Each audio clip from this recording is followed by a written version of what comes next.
Hello guys welcome to the my channel Laskar blog और new blog video आपलोक देखाइছো काट डाइरेक्टली गाइस এটা আমি গৈ আছো তো আমার সৈতাবাড়ি হবাখোলাত যাম আর তাত নেকি আজি আমার ভিটি দিব তো আমার দাদা আছে লগত আর আমি মারুতি 4 চকিয়া বাহন লৈ কেনে গৈ আছো আপোনালোকক দেখাম যে তাত কই কেনেকুৱা কি আৰ কেনেকুৱা বিভিন্ন ধৰণৰ দোকান পৰি আছে কেনেকুৱা মানুহ আটাৰ লগত আছে মোৰ ইয়াতে কাকা আছে আৰু ইয়াত কই দাদা আছে আৰু ইয়াত কাৰাটা দাদা আছে আৰু বাবু এটা আছে আৰু দাদা ডক্টৰ আমি দেখাম আকৌ আপোনালোকক হয়তো আগবাঢ়াই আৰ ভিডিও আকৌ এনেকুৱা ভিডিও দেওয়ার পর প্রস্তুত থাকিম আপোনালোকে চাই থাকিব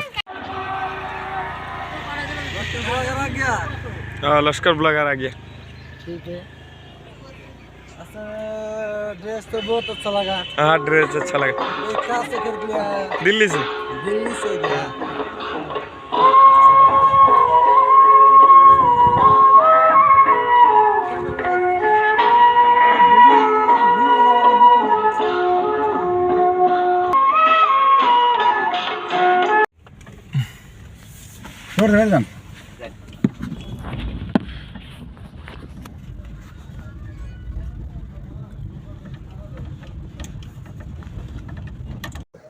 শ্রী শ্রী জগন্নাথ মহাপ্রভুর শ্রীচরণত অর্পিত সৰ্থেবাৰী সভা মহোৎসৱত এইবেলি 158সংখ্যক সভা মহোৎসৱ দৰাচলতে আজিৰ পৰাই সৰ্থেবাৰী সভা মহোৎসৱত কাম কাজ আৰম্ভ হৈছে যদিও অহা 23 ফেব্ৰুৱাৰী পৰা 2 মাৰ্চলৈকে সভাৰ অন্যান্য কাৰ্যসূচী চলিব তথাপিতো আজি ৰাতিপুৱাৰ পৰাই আমাৰ সভাৰ যিবিলাক অস্থায়ীভাৱে দোকান দিয়াৰ কাৰণে ভেটি আজি আবণ্টন দিয়া হৈছে সেই কাৰ্য আৰম্ভ হৈছে ইতিমধ্যে অসমৰ বিভিন্ন ঠাইৰ পৰা আহি প্ৰায় 1,500তকৈ অধিক দোকানী আহি ভেটিবিলাক লৈছে আৰু এই দোকানীবিলাকে অহা 22 ফেব্ৰুৱাৰীৰ আগে আগে আহি এই সভাৰ ফলত অস্থায়ীভাৱে দোকানৰ ভেটিবিলাক স্থাপন কৰিব আৰু 23 ফেব্ৰুৱাৰীৰ পৰা তেওঁলোকে বেচা কিনা আৰম্ভ কৰিব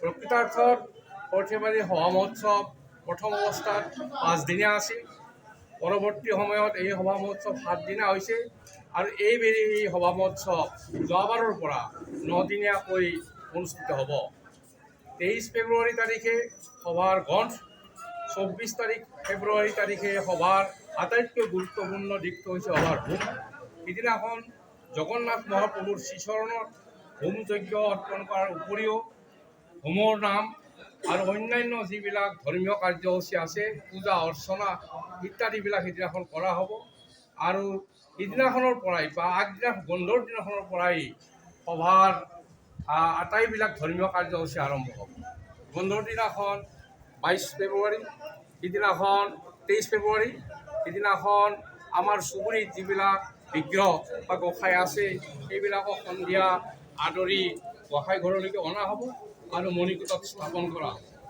তাৰ পৰৱৰ্তী সময়ত পিছদিনাখন ৰাতিপুৱা 5 বজাত আমাৰ মণিকূট মন্দিৰ আৰু নামঘৰৰ দুৱাৰ মুকলি কৰি দিয়া হ'ব আৰু 6 বজাত মানুহৰ যিটো মানস আছে সেই মানস নিজৰ মানসবিলাক যাতে বাস্তৱত পৰিণত হয় তাৰ কাৰণে ভগৱানৰ ওচৰত সেৱা জনাই মণিকূটত বিগ্ৰহবিলাক যিবিলাক স্থাপন কৰা হ'ব তাত সেৱা জনাই প্ৰত্যেকজন ধৰ্মপ্ৰাণ ব্যক্তিয়ে তেওঁলোকৰ মানে বন্তি গুৰু ভগৱানৰ ওচৰত বন্তি অৰ্পণ কৰিব আৰু তেওঁলোকৰ যে মনস্কামনা পূৰণ হয় সেই সম্পৰ্কে তেওঁলোকে ভগৱানৰ প্ৰাৰ্থনা জনাব এটা উল্লেখ আছে যে যদি হোমৰ দিনাখন আহি আমাৰ সেৱা জনাই বন্তি প্ৰজ্বলন কৰে তেতিয়াহ'লে তেওঁলোকৰ যিবিলাক মানস সেই মানসবিলাক বাস্তৱত পৰিণত হয় আৰু সেয়েহে বছৰ বছৰ ধৰি হাজাৰ হাজাৰ মানুহে আহি ইয়াত বন্তি প্ৰজ্বলন কৰে আৰু তাৰ ফল ভোগ কৰি আহিছে এইটো হৈছে সভাৰ আটাইতকৈ গুৰুত্বপূৰ্ণ ধৰ্মীয় দিশ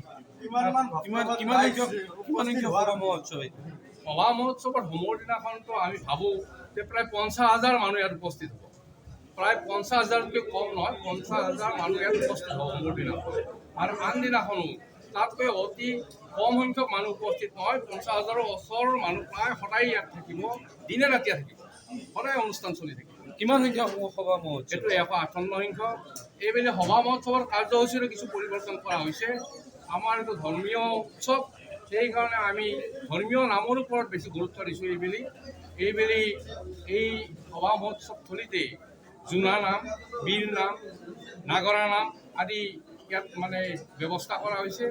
তাৰোপৰি অসমৰ বিভিন্ন ঠাইত যিবিলাক সাংস্কৃতিক অনুষ্ঠান আছে সেই অনুষ্ঠানবিলাকো নাট্যদলবিলাকৰ লগতে ঢুলীয়াৰ লগতে সেই অনুষ্ঠানবিলাকক আমি নিমন্ত্ৰণ কৰিছোঁ। আটাইতকৈ গুৰুত্বপূৰ্ণ কথা এইবেলি এই যে উজনি অসমৰ পৰা নাৰায়ণপুৰৰ পৰা এইবেলি ভাওনা দল এতিয়া আহি ইয়াত ভাওনা প্ৰদৰ্শন কৰিব।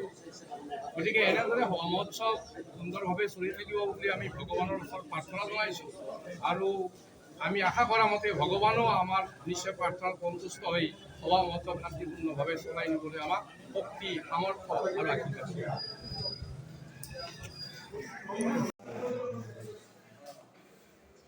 মহানগৰী মানে সৰ্থেবাৰী সভা মহোৎসৱটো আজিৰ পৰা 100 বছৰ আগত 108 মানে সভা মহোৎসৱ পাতি আছে আৰু সুন্দৰভাৱে পৰিচালনা কৰে। আপুনি কমিটিৰ এজন ব্যক্তি হিচাপে এই কেনেকুৱা আপুনি হেৰি কৰিছে মানে ডিচিপ্লিনটো কেনেকুৱাকৈ বজাই ৰখাৰ কাৰণে চেষ্টা কৰিছে? আজিৰ পৰা আমাৰ সভাৰ আৰম্ভ। আজি আমি গধূলি সভাৰ মেল, এই মেলৰ দ্বাৰাই আমি গোটেই ৰাইজৰ যিবিলাক অজৰ আপত্তি আছে ভাল আমি ইয়াতে মীমাংসা কৰিম। লগতে আমাৰ সভাৰ যিবিলাক স্বচ্ছ পৰিৱেশ, স্বেচ্ছাসেৱকমূলক কাম চবখিনি আমি সভাৰ মেলৰ দ্বাৰাই আমি চব লৈ যাম, কাৰ্যসূচীত লৈ যাম। যি চব কাৰ্যসূচী আমি সভাৰ মেলৰ দ্বাৰাই লৈ যাম। এতিয়াৰ পৰা গধূলি বৰগোঁসাই সন্মুখত আমাৰ স্বেচ্ছাসেৱক কমিটিবিলাক গঠন কৰি দিম আৰু সেইমতে আমাৰ স্বেচ্ছাসেৱকে সুন্দৰভাৱে পৰিচালনা কৰে আৰু আমাৰ সহযোগ কৰিম। ৰাইজে একেলগে বন্ধুখিনি আমাৰ সহায় সহযোগ কৰিম, তাত কোনো অসুবিধা নাপাওঁ। তেওঁলোকে থকাৰ কাৰণে যিবিলাক বিচাৰ কৰিব লাগে তেওঁলোকৰ অনুমোদিততে আমি বিচাৰবিলাকো কৰোঁ আৰু সেইমতে মানি চলি আছে, গ্ৰহণ চলি আছে। সুন্দৰ প্ৰশাসনৰ ব্যৱস্থা আমাৰ পুলিচ প্ৰশাসনৰ কোনো হেৰি নাই, অকল ৰাস্তাঘাটত থাকে। আমাৰ সভাৰ ভিতৰত পুলিচ প্ৰশাসন আছে, আমাৰ স্বেচ্ছাসেৱক বাহিনীয়ে চবখিনি নিয়ন্ত্ৰণ কৰে। স্বেচ্ছাসেৱক বাহিনী ষ্ট্ৰং স্বেচ্ছাসেৱক বাহিনী। দুষ্কৃতিকাৰীসকলৰ বিষয়ে আপোনালোকে কেনে অনুশাসনমূলক ব্যৱস্থা গ্ৰহণ কৰে আপোনালোকে? আমি দেখিব পাৰোঁ, আমাৰ যদি দুষ্কৃতি পাওঁ আমি আমাৰ স্বেচ্ছাসেৱকে ধৰি আনি আমি এটা বিচাৰ কৰোঁ। ধৰক তেওঁলোকক হয়তো কিছু আমি পুলিচ প্ৰশাসনক দি দিওঁ, যদি বাহিৰৰ হয় আৰু যদি লোকেল মানুহ হয় আমি ইয়াতে বিচাৰ মানে কৰি দিলোঁ। CCTVৰ হেৰি আছে? CCTVৰো থাকে, CCTV কেমেৰা সম্পূৰ্ণ সভা নাই।